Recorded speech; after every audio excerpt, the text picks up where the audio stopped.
வணக்கம். எல்லாரும் பொங்கல் பண்டிகையை ரொம்ப சந்தோஷமாக ரொம்ப சிறப்பாக கொண்டாடியிருப்பீங்கன்னு நம்புகிறேன். இன்னைக்கு நான் படிக்க போகும் கதையின் தலைப்பு வானில் ஒரு மாற்றம். இது ஒரு சிறு கதை. எழுதியவர் சரசா சூரி அவர்கள். கதைக்கு போகலாமா?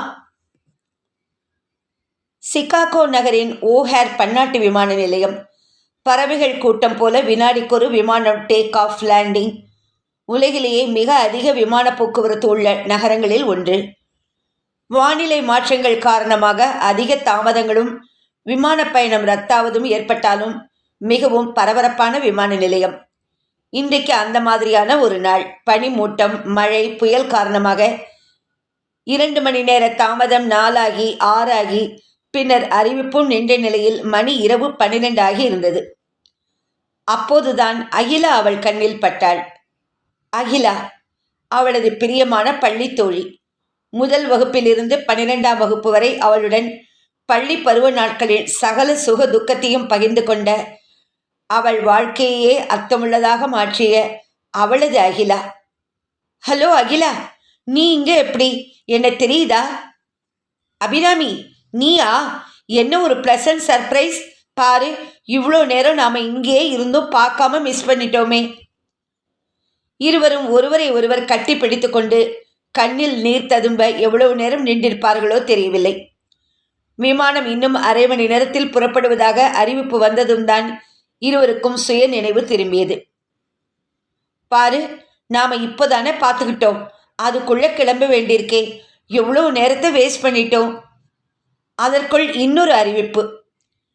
சென்னை செல்லும் பயணிகள் கவனத்திற்கு. 2 விமான டிக்கெட்டுகள் அவசரமாக தேவைப்படுகிறது. கூடுதல் பணம் தருவதற்கு தயாராக இருக்கிறார்கள். கவுண்டருக்கு வரவும். இது போன்ற அறிவிப்புகள் அவ்வப்போது வருவது ஒன்றும் அதிசயமில்லை. கடைசி நிமிடம் அவசர தேவைக்காக அதிகம் பணம் கொடுத்து விமானம் கிளம்பும் நேரம் சிலர் பயணிகளை வேண்டி கேட்டுக்கொள்வது உண்டு. அத்தகைய பயணிகளுக்கு அருகில் உள்ள ஹில்டன் ஹோட்டலில் இலவச அறை மற்றும் உணவு அளிக்கப்பட்டு மறுநாள் கிளம்பும் முதல் விமானத்தில் அனுப்பி வைக்கப்படுவார்கள். அகிலாவும் அபிராமியும் ஒருவரை ஒருவர் பார்த்து கொண்டனர். Abhi, are you in a hurry to travel tonight? Not at all. இது நமக்கு கிடைத்த அதிர்ஷ்டமாவே நினைக்கிறேன். கமான், நம்ம நாளைக்கு போகலாம். இருவரும் ஹில்டன் ஹோட்டலை நோக்கி பயணமானார்கள். 5 நிமிடத்தில் அறையில் இருந்தார்கள். வரும் வழியில் ஒருவரை ஒருவர் பற்றி கொண்ட கைகளின் இறுக்கமும் கண்களின் சந்திப்பும் மனவுமே அவர்களின் நெருங்கிய உறவை உறுதிப்படுத்த போதுமானதாக இருந்தது. நல்ல விசாலமான 2 படுக்கைகள் கொண்ட அறை. இரவு மிகவும் நேரமாகிவிட்டபடியால் முன்கூட்டியே அறையில் சூப், சாலட், பழங்கள், சாக்லேட் என்று உணவு வகைகள் தயாராக இருந்தது. அகிலா, என்னால் நம்பவே முடியல. உன்னை நினைக்காத நாள் இல்லை. நீயும் இத்தனை நாள் சிகோகாவில் இருக்கிறது தெரியாம போச்சே. அபிராமி, நீ இன்னமும் அதே பழைய அபிராமி தான். அகிலா நெருங்கி வந்து அபிராமியை அணைத்தபடி கூறினாள். நான் இங்க வசிக்கல. இந்தியாவில் தான், சென்னையில் ஒரு பெரிய மருத்துவமனையில் நிர்வாக மேலாளராக இருக்கேன். இங்கே ஒரு மருத்துவ கான்ஃபரன்ஸில் என்னுடைய பேப்பர் பப்ளிஷ் பண்ண 1 வாரம் தங்கியிருந்தேன். ஓ மை காட், உன்னை மிஸ் பண்ணிட்டேனே. நான் இங்கே இல்லினாய்ஸ் நார்த் வெஸ்டர்ன் மெமோரியல் மருத்துவமனையில் புற்றுநோய் பிரிவு பாலியேட்டிவ் கேர் சீஃப் நர்ஸாக 20 வருஷமாக வேலை பார்க்குறேன். நானும் 3 நாள் மருத்துவ மாநாட்டில் கலந்துக்க தஞ்சாவூர் போகிறேன். நமக்குள்ள என்ன ஒத்துமை பாரு. 2 பேருமே மருத்துவமனையில் வேலை பார்க்குறோம். அபி, நீ தனியாக தான் இருக்கியா? உன் குடும்பம்? அகிலா, நாம் பள்ளியை விட்டு பிரியும் போது எடுத்துக்கிட்டோமே ஒரு ப்ராமிஸ், அதை நானும் மறக்கலை. அதை நான் இன்னைக்கு வர மீறலை. அதுக்கான சந்தர்ப்பமும் அமையலை. அகிலா, உன்னை பற்றி சொல்லு. உங்கள் வீட்டில் அப்போவே உனக்கு கல்யாண பேச்சு அடிபட்டுதே. அபி, உன்னை மாதிரி சுதந்திரமாக எனக்கு முடிவெடுக்க முடியல. ஆனால் இப்போ நான் தனியாகத்தான் இருக்கேன். எனக்கு ஒரு தம்பி இருக்கான், சத்யா. என்ன அகிலா உளர்ற? நீயும் என்ன மாதிரி ஒரே பொண்ணு தானே? அது ஒரு பெரிய கதை. இன்னைக்கு உங்ககிட்ட சொல்லியே ஆகணும். பாரு, சாப்பாடு ஆறியே போச்சு. 2 பேரும் சூப்பை மட்டும் குடித்துவிட்டு படுக்க சென்றார்கள். அகிலா, நீ அன்னவாசலை விட்டு எப்போ போன? நம்ம ஸ்கூலை பார்த்தியா? உன்னோட அப்பா அம்மா? எனக்கு அன்னவாசலை, நம்ம பள்ளிக்கூடத்தை மறக்கவே முடியல. அபிராமி விக்கி விக்கி அழ ஆரம்பித்தாள். அபி, நீயே அழற? அகிலாவால் நம்ப முடியவில்லை. அன்னவாசல்.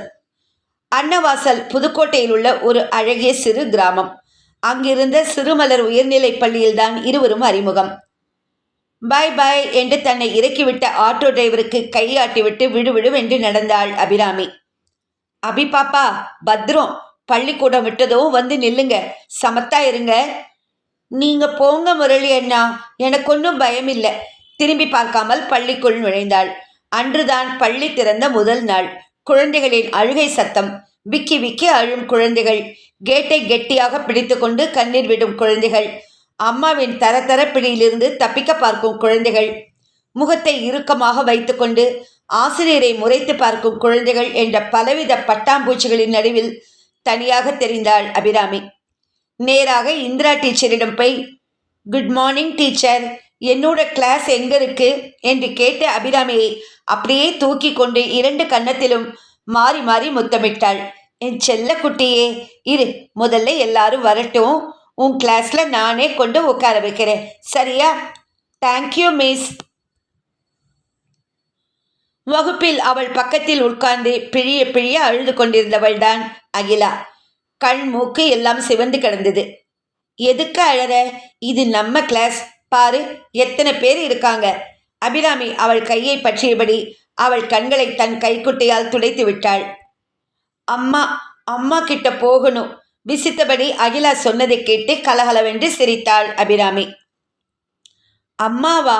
அவங்களெல்லாம் ஸ்கூலுக்குள்ள விடமாட்டாங்களே, பெல் அடிச்சதும் வருவாங்க, இங்க டீச்சர் தான் இருப்பாங்க. ஏ, உனக்கு அம்மா வேண்டாமா? அம்மாவை பிடிக்காதா? எனக்கு தான் அம்மாவே இல்லையே, தாத்தா பாட்டி தான். ஒரு வினாடி அப்படியே அழுகையை நிறுத்தினாள் அகிலா. எல்லாருக்கும் அம்மா இருப்பாங்களே, உனக்கும் அம்மா இருப்பாங்க, நல்லா தேடிப்பாரு. இவர்கள் பேசுவதை கேட்டுக்கொண்டிருந்த மைதிலி டீச்சர் ஒரு நிமிடம் திகைத்து போய் நின்று விட்டாள். அன்று ஆரம்பித்ததுதான் அகிலா அபிராமி நட்பு. அபிராமி கூறியது உண்மைதான். அவளுடைய அம்மா அவள் பிறந்து சில மணி நேரத்தில் பிரசவத்தில் ஏற்பட்ட சிக்கலில் இறந்து விட்டாள். 2 வருடங்கள் மன அழுத்தத்தில் பாதிக்கப்பட்ட அப்பா அபிராமியை அன்னவாசலில் இருந்த தாத்தா பாட்டியிடம் விட்டுவிட்டார். மறுபடியும் டெல்லியில் ஒரு பெரிய கம்பெனியின் நிர்வாக மேலாளராய் பொறுப்பேற்றுக் கொண்டார். வருடத்துக்கு 2 முறை அபிராமியை வந்து பார்ப்பதோடு சரி. அபிக்கு அகிலாவின் நட்பு கிடைத்தது அவளுக்கு புதிய உலகத்தை காட்டியது. அம்மா, இவதான் நான் சொல்வேன் இல்ல, அபிராமி என்னோட பெஸ்ட் ஃப்ரெண்டு. அகிலா அவளை பற்றி நிறையவே சொல்லியிருந்ததால் அவர்கள் வீட்டில் யாரும் துருவி துருவி கேட்பதில்லை. அம்மா என்றால் இப்படித்தான் இருப்பாள் என்ற எண்ணத்தை அகிலாவின் அம்மா கல்யாணி செய்யும் ஒவ்வொரு செயலும் அவளுக்கு உணர்த்தியது. முதலில் பள்ளி முடிந்து விளையாடப் போனவள் அங்கேயே பாதி பொழுது தங்க ஆரம்பித்தாள். அபிராமியின் தாத்தா பாட்டிக்கு புரிந்துவிட்டது. குழந்தை தாயின் அன்புக்கு ஏங்குகிறது. அபிகண்ணு, உனக்கு ஒரு அம்மா வரப்போறா. நீ அப்பா அம்மா கூட டெல்லியில நல்ல ஸ்கூல்ல படிக்கலாம். பாட்டி சொன்னது அபிக்கு புரியவில்லை. அம்மாவா? எனக்கா? ஆனா நான் டெல்லி போக மாட்டேன். அம்மாவை இங்க வர சொல்லு பாட்டி. எப்படியோ அகிலாவின் அம்மாவை விட்டு சமாதானப்படுத்தி டெல்லிக்கு அனுப்பி வைத்தாள் பாட்டி. ஒரே வருடத்தில் திரும்பி வந்து விட்டாள் அபிராமி. அம்மா எனக்கு இல்லை. என்னோடு கூட மனு தீதி தான் எப்பவுமே இருக்காங்க. எனக்கு அவங்க வேண்டாம். எனக்கு அகிலா வேணும், கல்யாணி அம்மா தான் வேணும் என்று பிடிவாதம் பிடித்து திரும்பவும் அன்னவாசலுக்கே வந்துவிட்டாள். டெல்லிக்கு போவதும் குறைந்து விட்டது. ரிஷியும் பத்மினியும் ஒருமுறை அன்னவாசல் வந்ததோடு சரி. அகிலா, டைம் என்ன பாத்தியா? 3 மணி. இன்னும் 4 மணி நேரத்துல கிளம்பணும். தூக்கம் வரலையா? போ அபி, படுத்தா தூக்கமா வரும். எல்லாம் போகும்போது தூங்கிக்கலாம். அப்போ இரு, சூடா 2 காப்பி போட்டு எடுத்துட்டு வரேன். 5 நிமிடத்தில் சுட சுட 2 கோப்பையில் காப்பியும் ஒரு தட்டில் சாக்லேட் குக்கியும் கொண்டு வந்தாள் அபிராமி. அகிலா, நீ தான் சொல்லணும். நான் நர்சிங் படிக்க தஞ்சாவூர் மெடிக்கல்ஸ் போயிட்டேன். அப்புறம் நீங்கள்லாம் அன்னவாசல் வீட்டை காலி பண்ணிட்டு சென்னை போனதா கேள்விப்பட்டேன். எங்கள் தாத்தா பாட்டியும் போய் சேர்ந்துட்டாங்க. எங்கள் அப்பா அம்மா கிட்ட சுத்தமாக தொடர்பே இல்லை. நர்சிங் கோர்ஸ் முடிஞ்சதும் கனடாவுக்கு மேல் படிப்பு படிக்க உதவித்தொகை கிடைச்சிது.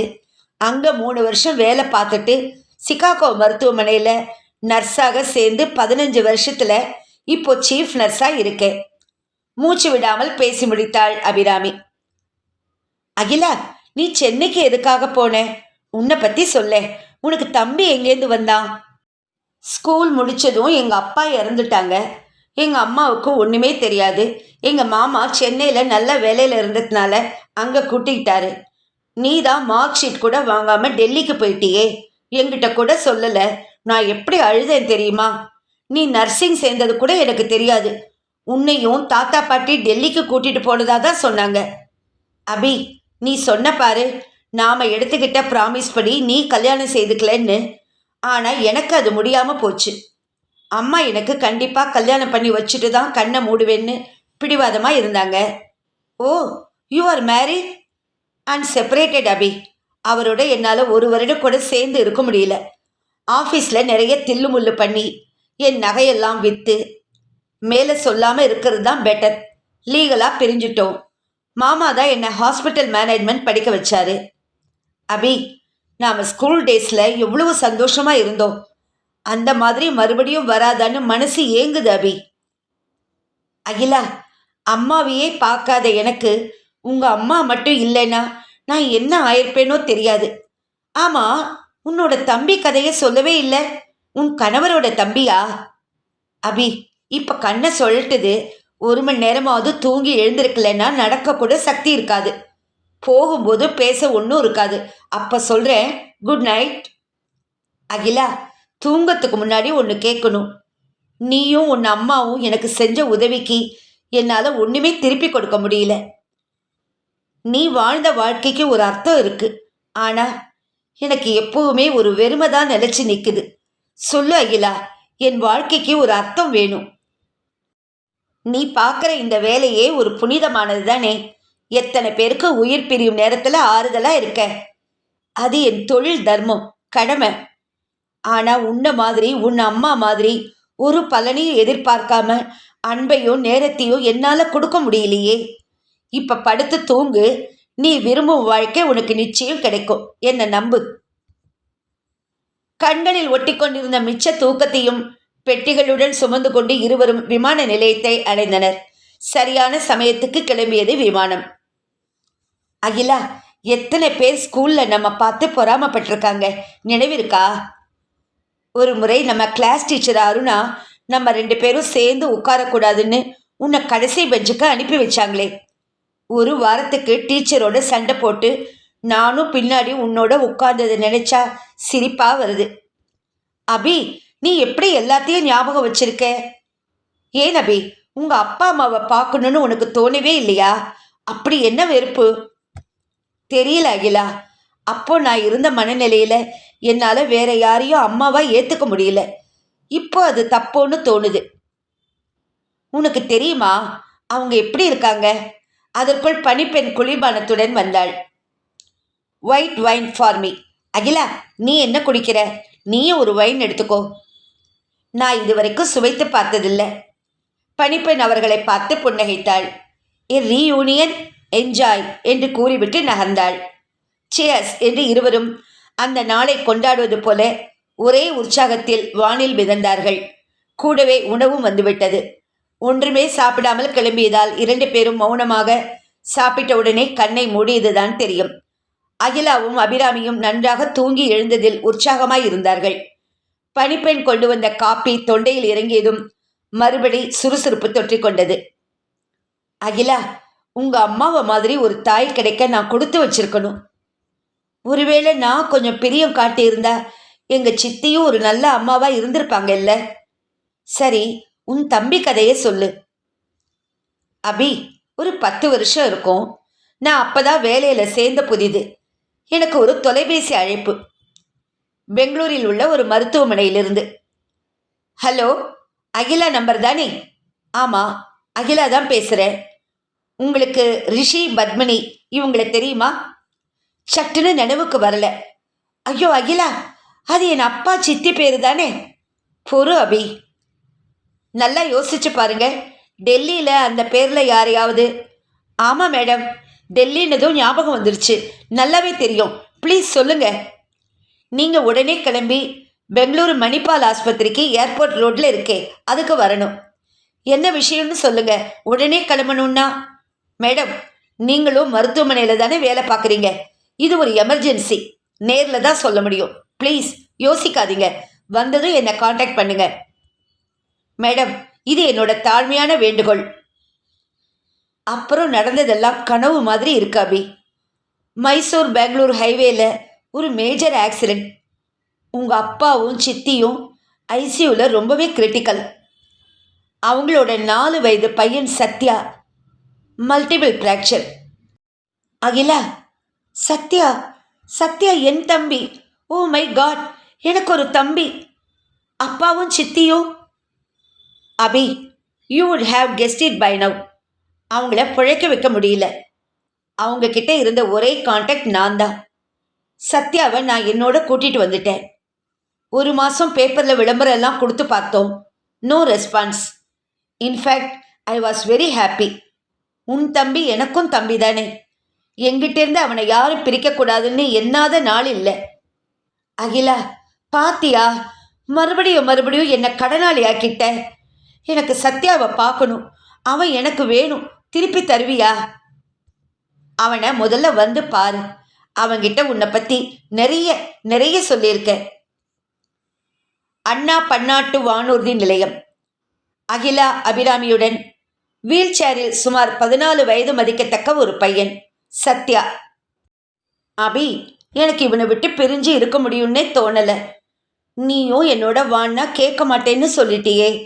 நாம் போன வருடம் வந்தப்பவே நான் சொன்னேன், சத்யாவோட விசா பேப்பர்ஸ் ரெடி பண்ணும்போதே உனக்கும் சேர்த்து பண்ணியிருப்பேன்ல. சத்யா அகிலாவின் கைகளை பிடித்து கொண்டே, ஆமாக்கா, ப்ளீஸ் திங்க் அகைன். சத்யா, நாம் அடிக்கடி பார்க்காமையா போயிடுவோம், என்ன அபிராமி? இரு, உனக்கு இன்னொரு கிஃப்ட். ஹேண்ட்பேக்கில் இருந்து ஒரு பர்ஸை எடுத்தாள். இது உங்கள் அப்பா சட்டையில் இருந்தது, பிரித்து பாரு. அபி உடைந்து போனாள். பள்ளி சீருடையில் 2 முன்பற்கள் இல்லாமல் அபிராமி சிரித்து கொண்டு, அப்பா. சிலர் திரும்பி பார்க்கவே உஷ் என்று அவளை சமாதானப்படுத்தினாள் அகிலா. அதற்குள் ஒரு அறிவிப்பு. சிகாகோ செல்லும் பயணிகளின் கவனத்துக்கு. வானிலை மாற்றம் காரணமாக விமானம் புறப்படுவதில் காலதாமதம் ஆவதற்கு வருந்துகிறோம். இன்னும் சிறிது நேரத்தில் விமானம் புறப்படும் நேரம் அறிவிக்கப்படும். அபிராமி அகிலா இருவருமே கைத்தட்டி ஆரவாரித்தனர். என்னக்கா, are you both Crazy? Late ஆகும்னு சொன்னதுக்கு இப்படி சந்தோஷப்படுவாங்களா? சத்யா, இதுக்கெல்லாம் ஏதோ ஒரு அர்த்தம் இருக்கு இல்லையா அகிலா? மறுபடியும் அவர்கள் சிரித்ததை பார்த்த Sathya, oh, these girls are full of beans என்று தலையில் கையை வைத்து கொண்டான். இத்துடன் இந்த கதை முடிவடைந்தது. ரொம்ப ஒரு அருமையான ஒரு நட்பின் ஆழத்தை ரொம்ப அருமையாக சொல்லியிருக்காங்க சரசாசுரி அவர்கள்.